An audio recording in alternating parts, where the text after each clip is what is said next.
العليم من الشيطان اللعين الرجيم بسم الله الرحمن الرحيم الحمد لله الذي ذكره شرف للذاكرين وشكره فوز للشاكرين وطاعته نجاة للمطيعين والصلاة والسلام والتحية والإكرام على أشرف النبيين وخاتم المرسلين سيدنا ومولانا أبي القاسم محمد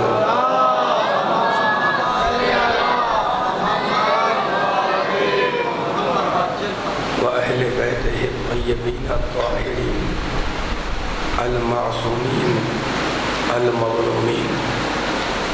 أما بعد فقد قال الله سبحانه وتعالى في محكم كتابه المبين بسم الله الرحمن الرحيم من عمل صالحا من ذكر أو أنثى وهو مؤمن فلنحيينه حياة طيبة صلوات.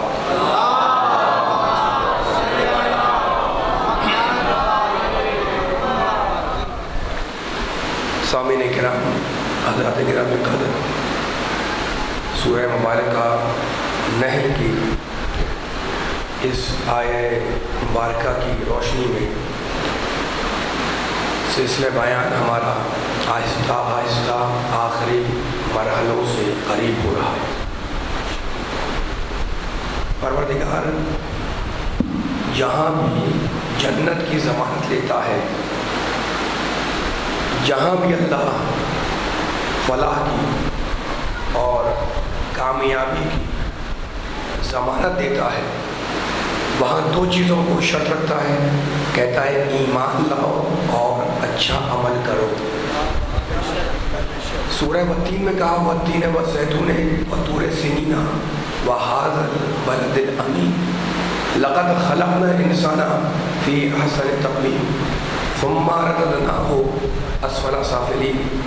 ہم نے انسان کو احسن تقویم بنایا، پھر ہم نے انسان کو جہنم کی پستیوں میں ڈھکیل دیا۔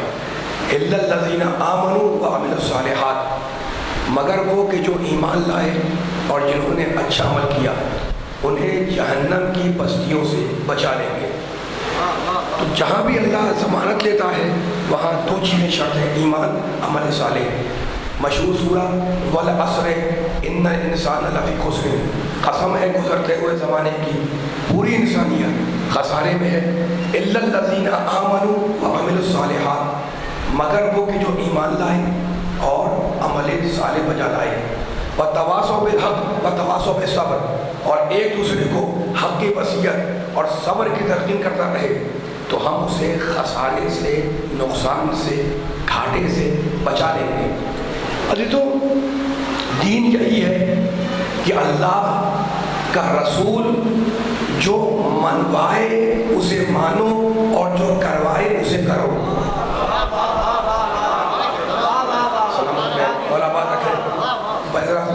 ذہن کو تازہ رکھیے گا، ظاہر ہے کہ آپ کل آخری گفتگو پرسوں تو خالی مسائل شامل کریں ہوگی، لیکن آج چاہ رہا ہوں کچھ فیصلے، کچھ نتائج، کچھ ایسے اسرار و رموز آیتوں کے اور حدیثوں کے اپنے سننے والوں کو ہدیہ کرتا ہوا بیان کو آہستہ آہستہ آگے لے جاؤں۔ دیکھیں پروردگار عالم چاہتا یہ ہے کہ اس کے اسلام کو ماننے والا جو مسلمان ہے، جو مومن ہے، جو مسلم ہے، وہ تنگ نظر نہ ہو، وسیع القلب ہو۔ اسلام کا مطالبہ، اسلام کی ڈیمانڈ مسلمانوں سے یہ ہے کہ مسلمان تنگ نظر نہ ہو بلکہ وسیع القلب ہو۔ ٹھیک ہے نا؟ اچھا، تو اب اس جملے کی تشریح کرنا چاہ رہا ہوں میں۔ دیکھیں، اگر اسلام وسعت قلب کا دین ہے اور اسلام تنگ نظری کا دین نہیں ہے، تو اب سچے مسلمان کی نظر فقط صورت پر نہیں رکے گی، سیرتوں میں ڈوب جائے گی۔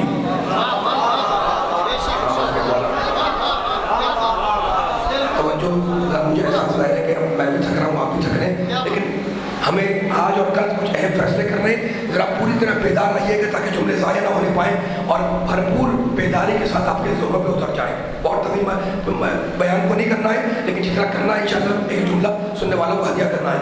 تو بیان یہ ہے کہ جناب اسلام ہے وہ سب سے تنگ قدیم، اسلام مسلمان کو تنگ نظری نہیں سکھلاتا، اسلام مسلمان کو وسیع القلب بناتا ہے۔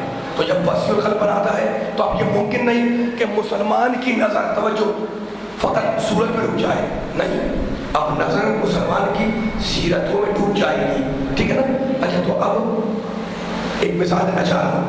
فرعون موسیٰ علیہ السلام کے چہرے سے محبت کرتا ہے، ایک ہی گھر میں موسیٰ بھی ہے، پڑھ رہے ہیں نا، فرعون ایک ہی گھر میں موسیٰ بھی ہے اور فرعون بھی ہے، روزانہ فرعون موسیٰ کے چہرے کی زیارت کرتا ہے، چہرے سے محبت کرتا ہے۔ تو میں ہاتھ جوڑ کے کہوں پروردگار، فرعون کو تیرے نبی کی صورت سے محبت ہے تو فرعون کو جنت دے دے۔ عجب نہیں اللہ کا جواب ہے کہ تنہا نبی کی صورت سے محبت کرنا جنت ہی نہیں بناتا۔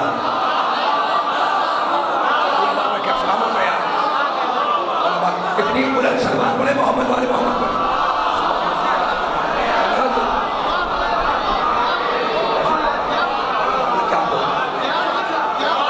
پروردگار فرعون تیرا نبی ہے موسیٰ، چہرے کو دیکھتا ہے، محبت بھی کرتا ہے، ایک ہی گھر میں ہے، ایک ہی جگہ پر ہے، ایک ہی مقام پر ہے، ایک ہی منزل میں ہے، جنت دے دے، کہا نہیں، تنہا نبی کی توجہ، تنہا نبی کی صورت سے محبت کرنا جنت ہی نہیں بناتا، ہے نا؟ نبی کی صورت سے بھی محبت کرو، نبی کی سیرت سے محبت کرو، یہ پیغام ہے آپ کے ذریعے سارے مسلمانوں کو۔ اچھا، تو اب میرا پیارا نبی تو فخر موسیٰ ہے، فخر انبیاء ہے نا؟ تو اب میرے نبی کے اعضاء و جوارح میں ہر عضو کی ایک صورت ہے اور ایک سیرت ہے۔ میں ایک جملہ کہنا چاہ رہا ہوں تاکہ بیان کو آگے لے جاؤں، ابھی آیتیں پڑھوں گا آپ کے سامنے، لیکن یہ بات آ گئی ہے تو ذرا کھول دوں میں، ہے نا؟ اسلام کا مطالبہ یہ ہے مسلمان سے کہ وہ تنگ نظر نہ بنے، وسیع القلب بنے۔ تو اب میرے نبی کے اعضاء و جوارح میں، بھئی آنکھیں میرے پاس بھی، آپ کے پاس بھی، زبان میرے پاس بھی، آپ کے پاس بھی، میرا پیارا نبی خاتم النبی جی، زبان اس کے پاس بھی، آنکھیں اس کے پاس بھی، ہاتھ اس کے پاس بھی، انگلیاں اس کے پاس بھی، ہے نا؟ لیکن میرے اعضاء، نبی کے اعضاء و جوارح میں ہر عضو کی ایک صورت ہے اور ایک سیرت ہے۔ میرے نبی کی جو آنکھیں ہیں ان کی ایک صورت ہے اور ایک سیرت ہے۔ اسلام کا مطالبہ یہ ہے کہ نبی کی صورت سے بھی محبت کرو، سیرت سے بھی محبت کرو۔ عرض کرو، نبی کی آنکھوں کی صورت یہ ہے کہ تم بالا دار ہے، بڑی بڑی ہے، ان میں سرما لگا ہوا ہے، یہ نبی کی آنکھوں کی صورت ہے۔ اور نبی کی آنکھوں کی سیرت یہ ہے کہ یہی آنکھیں جیسے سامنے دیکھتی ہیں ویسے پیچھے دیکھتی ہیں۔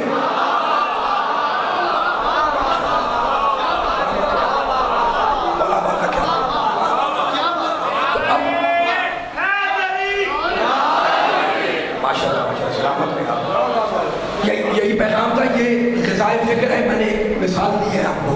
اب صاحبان فکر ہیں، آپ نتیجے خود نکالتے رہیے گا۔ نبی کے اعضاء کو خبردار نبی کی ذات کو اپنی ذات میں قیاس نہ کیا کرو، ہے نا؟ پورے عالم کو کہہ رہا ہوں میں۔ تو نبی کی ذات میں ہر اس کی ایک صورت ہے، ہر اس کی ایک سیرت ہے، ٹھیک ہے؟ نبی کی آنکھوں کی صورت یہ جو خوبصورت ہے، دمبالہ دار ہے، بڑی بڑی ہے، اور نبی کی آنکھوں کی سیرت یہ ہے کہ یہی آنکھیں جیسے جاگتے ہوئے دیکھتی ہیں ویسے ہی سوتے ہوئے دیکھتی ہیں۔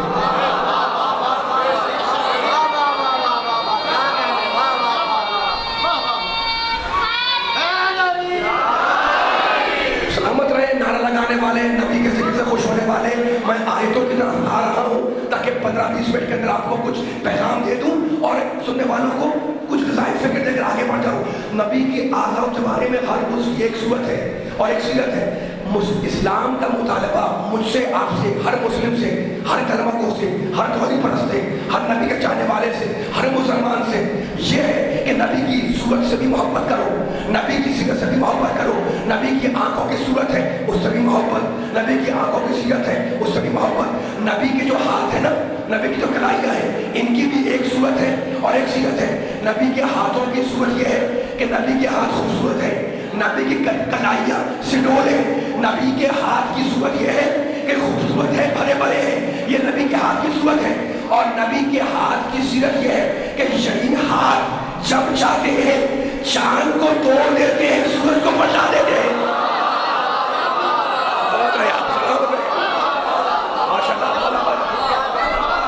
مولا بات رکھے آپ کو سلامت رکھے. بلند ترین سلوات محمد والے محمد پر.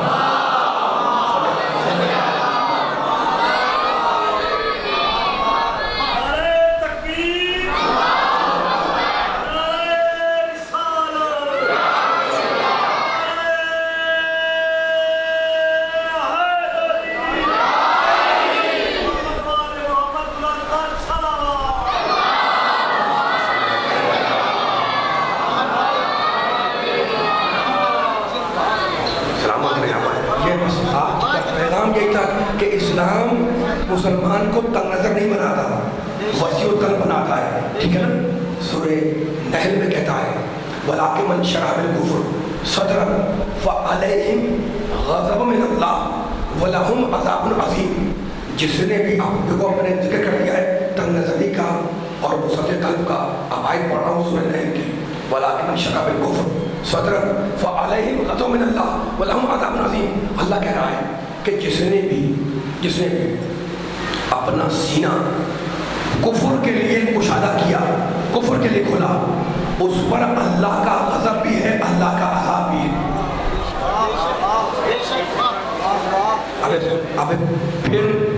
اب نئی فکر ہے جو قرآن کی آیتوں کے سہارے آپ کو دیتا ہوا آگے بڑھاؤں گا.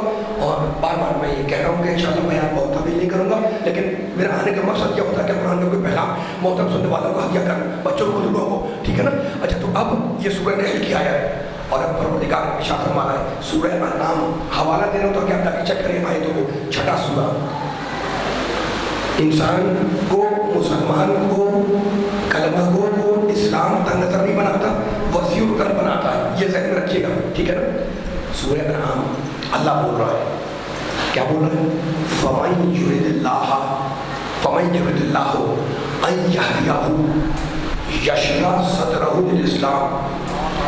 اللہ کہہ رہا ہے کہ اللہ جس کی ہدایت کا ارادہ کرتا ہے, یشرح صدرہ للاسلام, اس کے سینے کو اسلام کے لیے کھول دیتا ہے.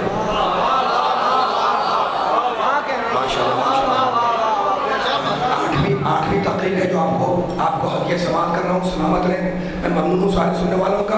بڑی بیداری سے آپ جملہ سن رہے ہیں نا. فَمَن يُرِدِ اللَّهُ أَن يَهْدِيَهُ يَشْرَحْ صَدْرَهُ لِلْإِسْلَامِ. اللہ کہتا ہے اللہ جس کی ہدایت کا ارادہ کرتا ہے اس کے سینے کو اسلام کے لیے کھول دیتا ہے. وَمَن يُرِدْ أَن يُضِلَّهُ يَجْعَلْ صَدْرَهُ ضَيِّقًا حَرَجًا. اور اللہ جس کو گمراہی میں چھوڑنا چاہتا ہے اس کے سینے کو تنگ کر دیتا ہے. قرآن بول رہا ہے, میں نہیں بول رہا, قرآن بول رہا ہے. اور حوالہ دے دو تاکہ آپ جا کے اپنی فکر لگائیں, تعقل کریں, تدبر کریں, غور کریں, عقل سے کام لیں کہ اللہ کیا کہہ رہا ہے آیت کے اندر. سورہ انعام کی آیت پڑھا تھا میں, ہے نا. یہ جملہ ذہن کے اندر رکھیے گا. جو آیت کا جملہ ہے ترجمہ ہے, جس کی ہدایت کرے سینہ کھول دے, جس کو گمراہی میں چھوڑنا چاہے اس کے سینے کو تنگ کر دے. سورہ انعام. اور اب پھر پروردگار قرآن میں ارشاد فرما رہا ہے سورہ زمر 39واں سورہ, افمن شرح اللہ صدرہ للاسلام فہو علی نور من ربہ.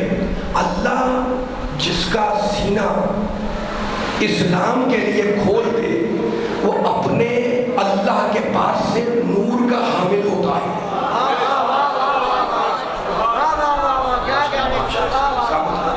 میں آیت پڑھا ہوں تاکہ تھکن دور ہو, ابھی تو میں جملہ آگے بڑھاؤں. افمن شرح اللہ صدرہ للاسلام فہو علی نور من ربہ.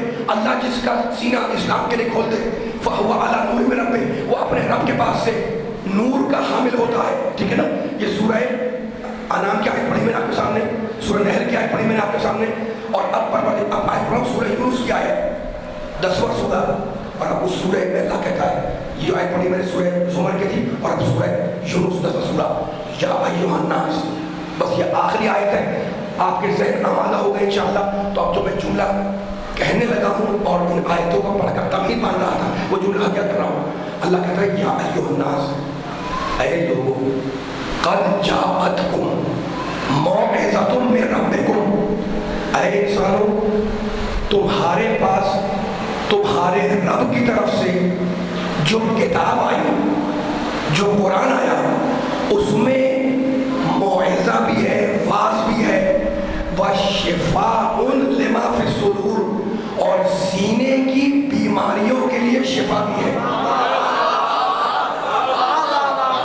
ماشاءاللہ قرآن سننے والے، قرآن پر ایمان رکھنے والے بیٹھے ہوئے، پھر سنیں ایک مرتبہ، خدا سب کو شفا کامل عاجل تک فرمائے، ہے نا؟ اس قرآن کے صدقے میں، اس ذکر کے صدقے میں، اے انسانوں تمہارے پاس جو کتاب آئی ہے اللہ کی طرف سے، اس میں موعظہ بھی ہے، نصیحت بھی ہے، وَشِفَاءٌ لِمَا فِي الصُّدُورِ، اور سینے کی بیماریوں کے لیے شفا بھی ہے۔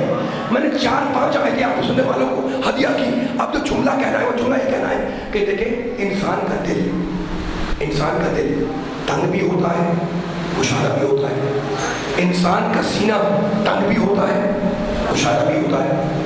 ابھی ہم نے آیتیں بھی آپ کے سامنے پڑھ دی، لیکن ایک جملہ کہنا ہے آپ سے، وہ جملہ یہ ہے کہ یہ دونوں صفتیں، تنگ ہونا اور کشادہ ہونا، نہ مطلق طور پر خیر ہے، اچھی ہے، نہ مطلق طور پر بری ہے، شر ہے۔ تو پھر کیا کریں؟ اس بات کو دیکھنا پڑے گا جس بات کے لیے دل کشادہ ہو یا تنگ ہو۔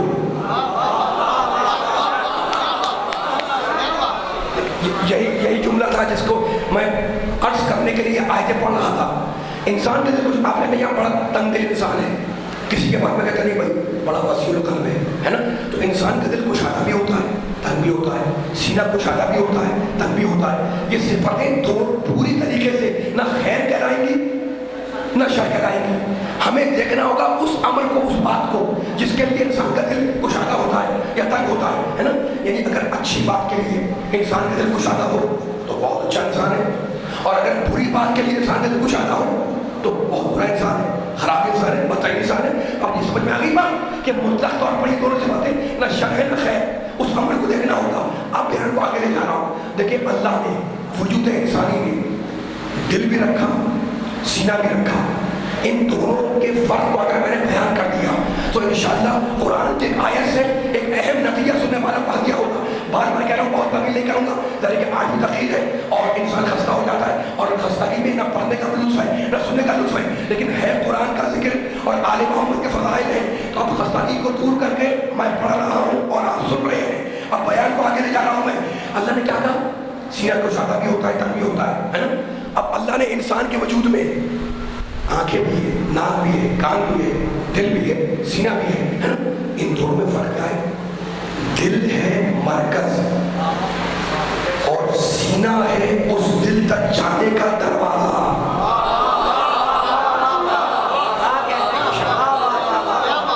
خدا کرے مولا کے صدقے میں آپ کی بیداری مولا آپ کو سلامت رکھے، یہ جملہ پہنچا دوں میں۔ دل ہے، اہل دل بیٹھے ہوئے، مرکز، سینٹر، اور سینہ ہے اس دل تک جانے کا دروازہ۔ ٹھیک ہے نا؟ آپ کی سماعتوں پر بھروسہ ہے جو جملہ کر رہا ہوں میں، ٹھیک ہے؟ اچھا، تو اب دل کے کشادہ ہونے کا مطلب کیا ہے؟ کہ وسیع القلب ہے، اس کا دل بڑا کشادہ ہے، مطلب اس کا کیا ہے؟ اس کا مطلب یہ ہے، یہ جملے اس لیے کہہ رہا ہوں کہ بڑا اہم فیصلہ ہونے والا ہے، بڑی پوری اپنے اذہان عالیہ کو میرے جملوں کے ساتھ رکھیے گا تاکہ آپ کی فکر کو کسی مرکز میں لے آؤں انشاءاللہ۔ دل کے وسیع ہونے کا مطلب یہ ہے کہ معرفت کے جمع کرنے کی دل میں صلاحیت ہو۔ پوری طرح جملہ ذہن میں اتارے۔ دل کے وسیع ہونے کا مطلب یہ ہے کہ معرفت الہی کے دل میں جمع کرنے کی صلاحیت ہو، اور سینے کے کشادہ ہونے کا مطلب کیا ہے؟ کہ دل تک جانے کا جو راستہ ہے وہ بند نہیں، کھلا ہو۔ ماشاءاللہ، یہ جملہ مجھے ایک مرتبہ اور دہرانے دے تاکہ بات آخر تک پہنچ جائے۔ جو دیوار سے رکھ کے بیٹھے ہوئے، جو ادھر ہے ادھر ہے، دل کے وسیع ہونے کا مطلب یہ ہے کہ معرفت الہی کے دل میں جمع کرنے کی صلاحیت ہو، اگر ہوگی آپ کا بڑا وسیع القلب ہے۔ اور سینے کے کشادہ ہونے کا مطلب کیا ہے؟ کہ دل تک جانے کا جو راستہ ہے، جو راہ ہے، وہ بند نہیں ہے بلکہ کھلی ہوئی ہے، ٹھیک ہے نا؟ تو اب بیان کو میں آگے لے جا رہا ہوں ایک چھوٹی سی مثال دے کر۔ دیکھیں فرض کریں اس مجمع کے اندر بہت سے لوگ ہوں گے شاید جو بینک میں ملازم ہوں، بینک میں کام کرتے ہیں. اچھا اگر بینک میں کام نہیں کرتے ہیں تو ان کے اکاؤنٹس بینک میں ہوں گے، ٹھیک ہے نا. رات آپ کے اکاؤنٹ کسی اسلام آباد کے، پنڈی کے، لاہور کے، کراچی کے کسی بھی بینک میں آپ کا اکاؤنٹ کھلا ہوا ہے اور آپ نے چاہ جانا کہ اپنا پیسہ جمع کروائیں. توجہ فرمائے گا اس مثال کے اوپر ایک پیغام ہے انشاءاللہ.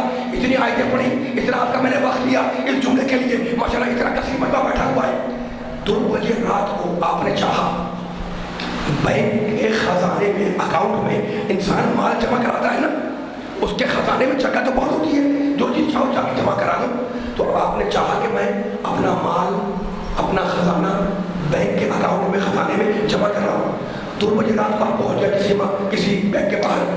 میں وہاں کھڑا تھا، میں نے سلام کیا، آپ نے جواب دیا. میں نے کہا یہاں کیا کر رہے ہیں؟ آپ نے کہا میں آیا ہوں یہاں پر اپنے بینک کے اکاؤنٹ میں، خزانے میں مال جمع کرانے. تو میں نے کہا بہت مبارک، آپ کو جمع کرا دیا آپ نے؟ کہا نہیں نہیں کرائے.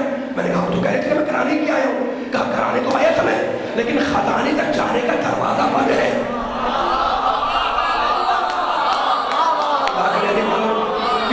پوری توجہ کرو، یہ جملہ اتنا قیمتی ہے جو آپ باتیں کر رہا ہوں. میں نے کہا آپ نے بینک کے خزانے میں کیا کرنے ہیں؟ کیا اکاؤنٹ میں جگہ، خزانے میں جگہ نہیں ہے مال جمع کرنے کی؟ آپ نے کیسی بات کر رہے ہیں؟ خزانے میں جگہ تو بہت ہے، میں آیا اسی لیے تھا. میں نے کہا جمع کیوں کرایا؟ کہا میں دیکھا نہیں رات کے 2 بج رہے ہیں، اس خزانے تک جانے کا دروازہ بند ہے. اس کا مطلب یہ ہے کہ معرفت کے قبول کرنے کے لیے زمانے کا بھی خیال رکھنا پڑے گا. معرفت کے قبول کرنے کے لیے زمانہ بھی دیکھنا پڑے گا، وقت بھی دیکھنا پڑے گا، جگہ بھی دیکھنا پڑے گی. تو پوری تحقیق کا خلاصہ یہ ہے، پوری تحقیق کا خلاصہ یہ ہے کہ دل ہے مرکز اور سینہ ہے اس دل تک جانے کا دروازہ. بس مجھے علی والے یہ مسئلہ ہے کہ شیطان حملہ کہاں کرتا ہے. آواز نہیں آ رہی، آواز نہیں آ رہی. بھائی ایسا نہیں، ایسا نہیں، میں اتنا بول رہا ہوں، آپ پوری طاقت لگاؤ میرے ساتھ ساتھ تاکہ آخری آدمی تک بات پہنچے. میں نے اتنا ساتھ آپ کا ساتھ دیا ہے، اب تھوڑا میرا ساتھ دیں تاکہ جملہ ظاہر نہ ہونے پائے. اتنا خاموش ہے، تھوڑا آواز لگائیں میرے ساتھ ساتھ آئے تاکہ جملہ اگر ضائع ہوا تو پڑھنے کا مزہ نہیں آئے گا، ہے نا. گھر بیٹھ کے بھی آدمی تقریر سن سکتا ہے اور کتابیں پڑھ سکتا ہے. ممبر میں اعلیٰ خانے پر مسجد میں آ کر جو پڑھنے کا لطف ہے اور جو سننے کا لطف ہے نا، وہ گھر بیٹھ کے نہیں ہے. تو میرا ساتھ دینا. دل ہے مرکز اور سینہ ہے اس تک جانے کا دروازہ. یہ ہم نے طے کر لیا نا اب تک کی گفتگو سے. اب پوچھے قرآن سے کہ شیطان حملہ کہاں کرتا ہے. قل اعوذ برب الناس ملک الناس الہ الناس من شر الوسواس الخناس الذی یوسوس فی صدور الناس. شیطان چاہتا یہ ہے کہ سینے میں وسوسہ ڈال کے معرفت کو دل تک جانے سے روک دے. شیطان چاہتا یہ ہے، مولا پاک کے نوجوانوں کو شیطان چاہتا یہ ہے کہ سینے میں، صدور میں، سینے میں وسوسہ پیدا کر کے معرفت الہی کو دل تک جانے سے روک دے.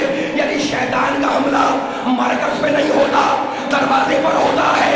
اب نبی کی حدیث یاد آئی، میں علم کا شہر ہوں، علی دروازہ. اب جو بھی علم نبی کے دروازے پہ حملہ کرے سمجھ لو کہ اپنے زمانے کا شیطان. بولے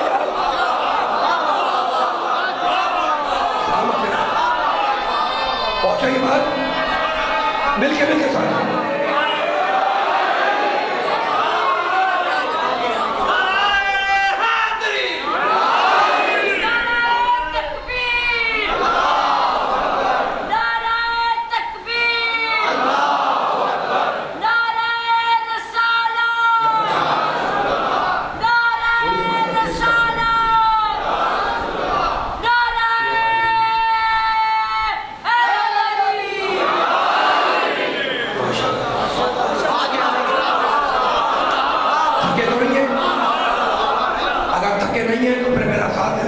میں تھکا ہوں لیکن آپ کی تھکن دور ہے اور میری تھکن دور ہو جائے گی.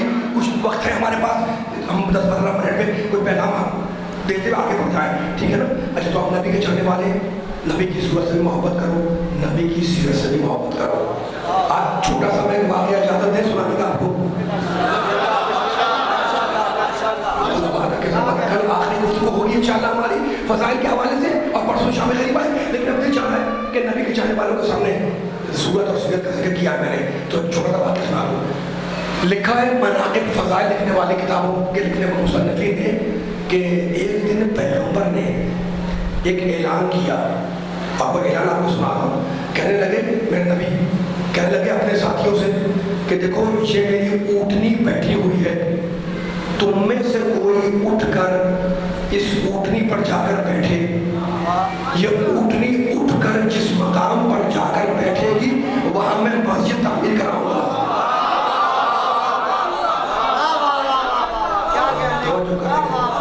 پوری طرح چار اب میں اتنے زور سے چیخ نہیں سکتا ہوں. آپ کو میں نے جتنی طاقت تھی اس طاقت سے بیدار کر دیا ہے. اب آپ کا کام ہے مجھے بیدار کرنا ہے نا. پوری آواز اگر سامنے مل کے آئے کرے ورنہ چونہ ضائع ہوگا. مجھے پڑھنا تو ہے لیکن ضائع نہ ہو. چاروں پوری طریقہ طاقت سے اور صرف آپ کو نہیں سنا رہا ہوں، آپ کے ذریعے آپ کے وسیلے جہاں جہاں بات جا رہی ہوں وہاں تک یہ پیغام پہنچ جائے. ٹھیک ہے نا. اچھا تو اب نبی نے اعلان کیا، نبی نے اعلان کیا اور اپنی کتاب کے حوالے سے بھی بیان کر رہا ہوں میں، ہے نا. علماء نے لکھا ہے، مناقب کے حوالے میں لکھا ہے کہ اعلان کیا کہ یہ میری اونٹنی بیٹھی ہوئی ہے، تم میں سے کوئی اٹھ کر جائے اور جا کر اس اونٹنی پر بیٹھ جائے. یہ اونٹنی نبی بغیر حکمت کچھ نہیں کہتے. تم میں سے کوئی بیٹھے، یہ اونٹنی اٹھے گی، اٹھ کر جس مقام پہ بیٹھے گی وہاں میں مسجد بنا دوں گا. اب جب اعلان ہوا تو واقعے میں لکھا ہوا ہے کہ ایک صاحب جلدی سے اٹھے اور اٹھ کر اونٹنی میں آ کے بیٹھے.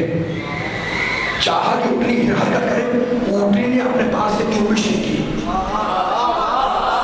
پھر دوسرے صاحب آئے، دوسری طرف آ کے بیٹھے اور چاہا کہ اونٹنی حرکت کرے، لیکن تاریخ میں لکھا کہ اونٹنی نے اپنے پاس سے حرکت نہیں کی.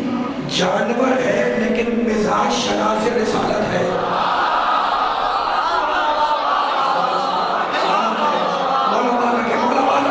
میں کہانی نہیں سنا رہا، اپنے نبی کی سیرت سے محبت کرو، نبی کی سورت سے محبت کرو.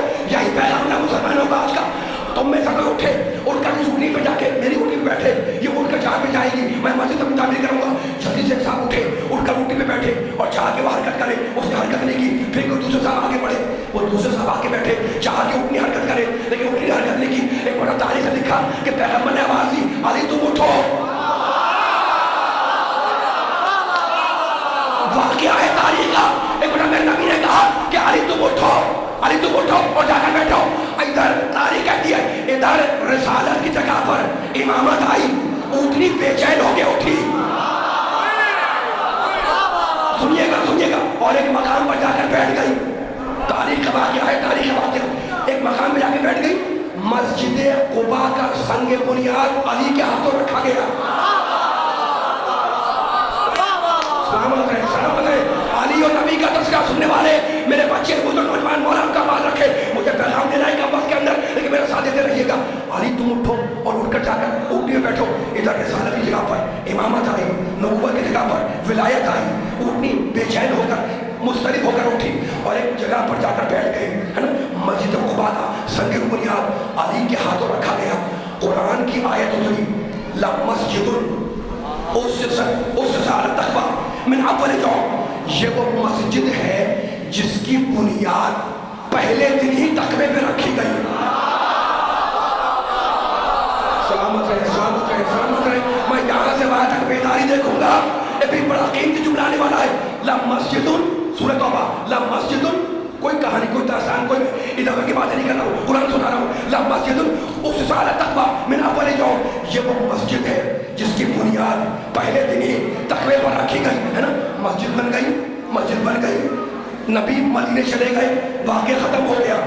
کچھ دنوں کے بعد کچھ لوگ آئے کسی قبیلے کے نبی کے پاس اور جانتے کیا کہنے لگے؟ کہنے لگے یا رسول اللہ ہم نے ایک مسجد بنائی ہے، وہاں پر آ کر نماز پڑھا دے. نبی اللہ کا نمائندہ ہے، اس نے اللہ سے اذن مانگا. اللہ کا حکم آیا کہ اس مسجد میں نماز پڑھنا کیسا؟ اس کی بنیاد تو جہنم پر رکھی گئی ہے. یہ مسجد اپنے نمازیوں کو لیے ہوئے جہنم میں لڑک جائے گی، جہنم میں لڑک جائے گی. جاؤ اسے جا کر کھودو.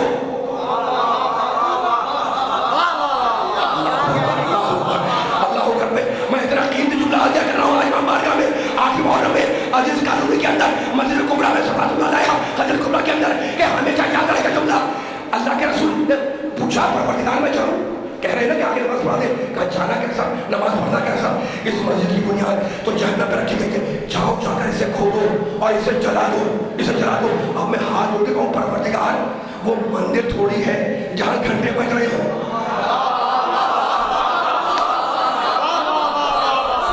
پروردگار وہ مندر تھوڑی ہے۔ بولے میرے ساتھ ساتھ آواز لگائے مل کر، اگر دل چاہ رہا ہے پتا ہے سننے کا تو مل کے آ جائے۔ مالک کو کوئی نعوذ باللہ کوئی گرجا تھوڑی ہے، کوئی مندر تھوڑی ہے جہاں جا کے گھنٹے بج رہے ہیں۔ تیری عبادت ہو رہی ہے، نماز ہو رہی ہے، اور تو کہہ رہا ہے کہ جا کے اسے جلا دو، اسے کھود دو، تو آخر اس میں فلسفہ کیا ہے؟ مالک سمجھا دے اس میں رات کیا ہے۔ عجب نہیں کہ اللہ کا جواب آئے کہ مسجدیں دونوں تھیں، پہلے کی بنیاد علی نے رکھی، دوسری پہلے کے مقابلے پر بنی۔ میں اسے جلوا کر دنیا کو یہ پیغام دے رہا ہوں کہ کوئی بھی محترم شے ہو اگر علی کے مقابلے پر آ جائے تو چلنے سے نہیں بچ سکتی۔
سارے مسلمان مولا آباد رکھے، سلامت رکھے۔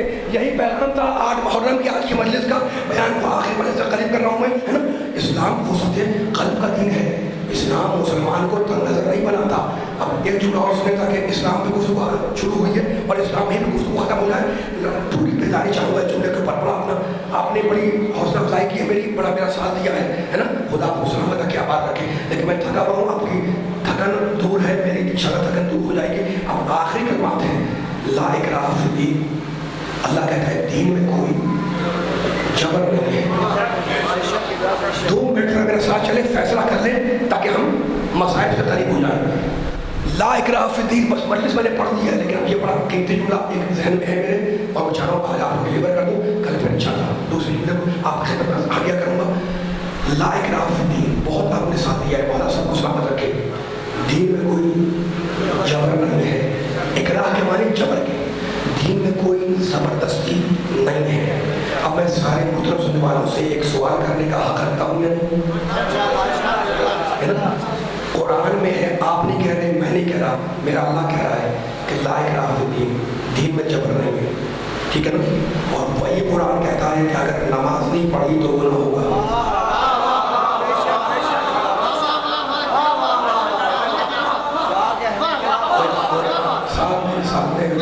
بیان ختم ہو گیا، لیکن میں پھر کہتا ہوں تھک سننے کا مزہ نہیں ہے، نہ پڑھنے کا نہ سننے کا۔ میں بول طاقت لگا رہا ہوں، آپ بھی تو طاقت لگائیں۔ بھائی قرآن کے اندر آیا ہے اقیموا الصلاۃ ولا تکونوا من المشرکین، نماز پڑھو اور مشرک مت بنو۔ کتنی اہم عبادت ہے نماز، ٹھیک ہے نا، نماز پڑھو اور مشرک مت بنو۔ اچھا تو اب روزے کا حکم قرآن میں، جو واجب روزے اگر چھوڑے تو گناہ ہے۔ اچھا قرآن کی بہت سی آیتیں پڑھ سکتا ہوں میں، للہ علی الناس حج البیت من استطاع الیہ سبیلا، جو مستطیع ہو جائے، صاحب استطاعت، سب جانتے ہیں، بزرگ بچوں کو سمجھانے کے لیے کہہ رہا ہوں، جو مستطیع ہو جائے اس پر زندگی میں 1 مرتبہ حج کرنا واجب۔ ماشاء اللہ ماشاء اللہ، بس بیان ختم ہو گیا ہے، آپ تھکے نہیں، بالکل میرے ساتھ دیتے رہے۔ ایک فکر آپ کے حوالے کرنا چاہ رہا ہوں میں۔ اچھا تو آپ نماز نہیں پڑھی تو گناہ، شراب پی تو کوڑے لگیں گے، جھوٹ بولا تو گناہ ہو جائے گا، کسی پر تہمت لگائی تو حرام ہے نا، یہ سب چیزیں ہیں نا۔ تو جو اللہ کہتا ہے کہ دین میں جبر نہیں ہے، وہ کہتا ہے یہ نہ کیا تو گناہ، یہ نہ کیا تو گناہ، یا عذاب آئے گا، وہ عذاب آئے گا، وہ عذاب آئے گا، تو تضاد تو نظر آ گیا نا۔ وہی قرآن کوئی تھوڑی، جو اللہ کہتا ہے لا اکراہ فی الدین، دین میں زبردستی نہیں ہے، کوئی جبر نہیں ہے، اور یہاں زبردستی نماز زبردستی، روزہ زبردستی، تو آخر کیا دین میں نعوذ باللہ کوئی تضاد ہے، کوئی کنٹرڈکشن ہے؟ نہیں علی والوں، نہیں نبی والوں، نہیں قرآن والوں، نہیں اللہ والوں، دین میں کوئی تضاد نہیں ہے، قرآن کی آیتوں میں کوئی کنٹرڈکشن نہیں ہے نا. اس لیے اللہ یہ بتلا رہا ہے کہ دین کے قبول کرنے میں کوئی جبر نہیں ہے، لیکن جب دین قبول کر لیا تو احکام کو ماننا ہوگا.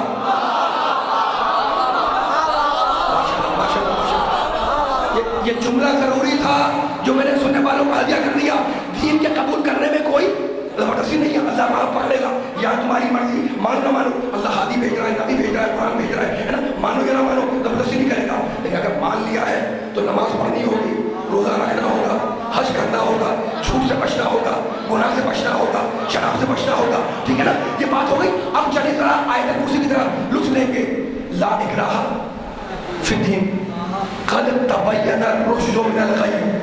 اللہ کہتا ہے میں زبردستی کیوں کروں گا؟ میں نے تو گمراہی اور ہدایت دونوں سامنے رکھ دی.